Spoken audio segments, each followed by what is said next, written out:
Good morning. Manguha tayo ng talbos ng kamote. Akala ng mga tao walang talbos dito sa Australia. Meron po. Depende po sa sipag natin. Nakapagtanim tayo. Ayan ang aking talbos. Marami po akong gulay. Ito yung cucumber na nasa pot. Napakadaming bunga. Tingnan ninyo. Yan. May mga sari-saring gulay tayo. May talong. Harvest na natin yung ating talong. Daming bulaklak. Mayroon din po tayong malunggay. May sweet capsicum tayo. May mga kangkong din po tayo.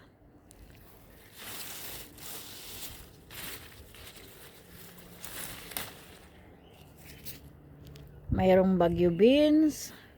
May siling pangsigang po.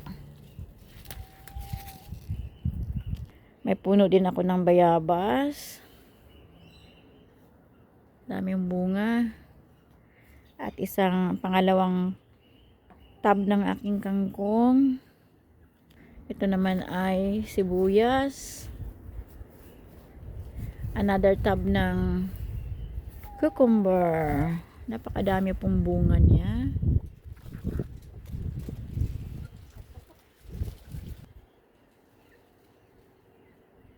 Yan po ang kabuuan ng aking garden. Backyard garden. Puro po yan mga gulay. Hanggang doon. Mamaya tour tayo. Meron din po tayong strawberries na nasa pot lang nakalagay. Mamulaklak po sila. Namumunga na. Meron tayong white strawberry. Meron tayong talong, kalamansi, meron naman tayong ube. Next month ko pa yan i-harvest, mga month of May. Yung aking kalabasa, ang tawag po nito ay Queensland Blue. Ay! Ayan. Laki ng bunga niya, oh. Yung aking pumpkin. Meron din po tayong patola. Pero hindi siya maraming bunga. Kunti lang.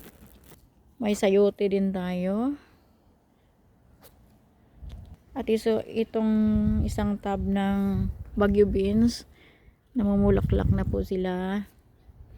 Ayan naman alugbati.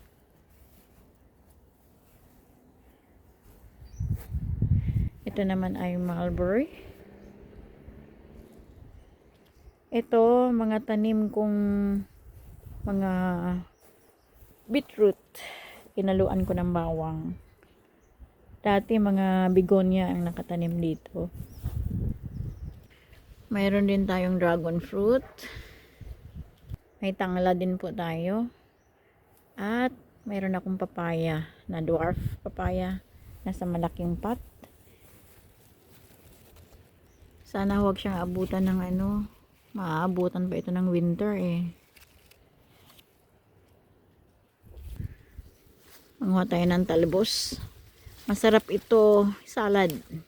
Ganito.